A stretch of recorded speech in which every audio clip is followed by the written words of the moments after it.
Florida. Exclusive interviews from the entertainment industry's hottest artists. Behind the scene footage of your favorite superstars and the indie spotlight. Yo, this is KRS-One. Check it out, this is your boy Swizzy. Hi, I'm Daniel Holyfield. It's your boy Black Dada. Hi, I'm Rex Lee, and you're watching On the Mic. You're watching On the Mic with Mike Sherman. Hi, everybody. You watch On the Mic with yours truly, Mike Sherman. Tonight, we have an amazing show. We're going up to New York City for the 2009 Urban Music Awards. And there, my co-host Lauren is on the red carpet with some of the biggest names in urban music. Then we come back down to MIA to view two of the hottest fashion shows from Lila Nicole and Chloe from Mercedes Fashion Week. Then we have one of the hottest rising stars in all of music right here in the studio, Black Dada.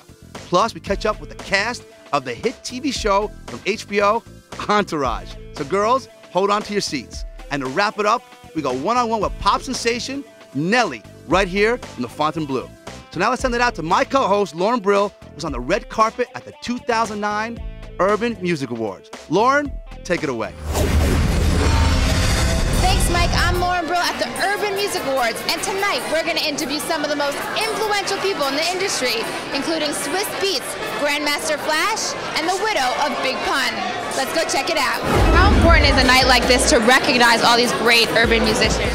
I mean, I think it's amazing. You know, it shows that music is elevating to another level. And, you know, I'm just happy to be a part of it and support and keep on promoting positive energy with good music. Hip-hop music specifically was designed to give people a voice so they could send a political message out. Do you think hip-hop still has that ability and still does that? Yeah. I think hip-hop has a very strong voice. Can the voice get louder? Can the voice get more creative? Yes. I definitely feel that. You've been in the industry a long time now. How has the industry evolved? How has urban music changed throughout the years? I would say that the actual vehicle of this lovely culture we call hip-hop has expanded.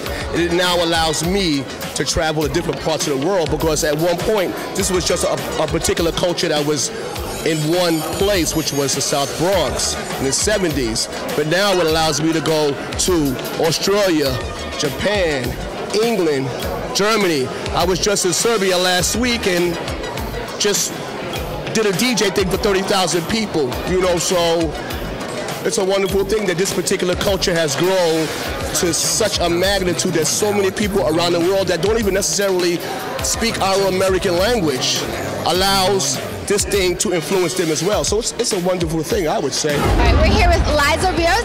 Liza, you are Big Pun's widow, and now I hear you're doing a movie dedicated to Big Pun's life. Can you tell me about this movie? Yeah, well, he did the documentary, is Big Pun: The Legacy, and it's a great film.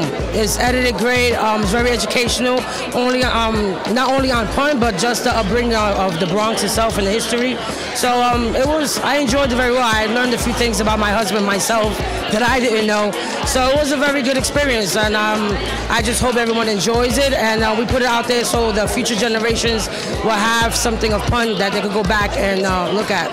Quincy Jones's goddaughter. You grew up in the music industry. What was it like growing up around such great musical influences?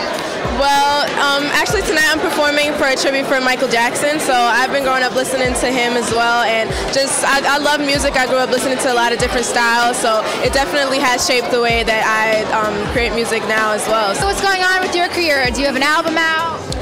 Yes, I have an album already that came out last year in August, and I'm working on my second album right now. My first album is called First Love, and it's in stores now, so you can still buy it. But definitely be looking out for my second album, which is in the working now.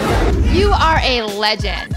What is it like to be here at the event and see all these newcomers come up and showcase their talent? Well, I got my eyes open. One way you stay, on top of your game is to see what's new and what's happening. I'm not one of these artists to say, you got to respect me because I'm old school. Not at all. I want to see what's hot and what's happening right now. I want to stay on top of my game as well. So I'm quite sure, just as everyone is here looking at me and saying, we want to see what the standard is, I want to see what the innovation is. And I've been seeing a lot of good stuff out there at Soundcheck. Really talented. Hip-hop music originally was about giving people a voice, especially in the inner cities, and really having a political message. Do you think hip-hop still does that and still has that? Yeah, hip-hop still does have a very big political message. It's just that the political message that hip hop is giving, it doesn't. It's more of we gone from political message to social commentary. So it's not so much fight the power. It's more now unite the power, or unite with the power, or, you know, we won, we're happy now, we're satisfied. It's social commentary. That was some show tonight with a great mix of up-and-coming artists as well as legends in the business. Well, that's it from New York City. Back to you, Mike. Thanks, Lauren. That looked like a lot of fun. Now we have to take a quick commercial break. But when we come back, we're going out to Los Angeles, California for the 2009 SB Gift Suites. We'll be right back. Coming up next, we go out to the SB Gift Suites and talk to Evander Holyfield. Then we'll be checking out the sexy new styles at the Chloe Fashion Show. We'll be right back.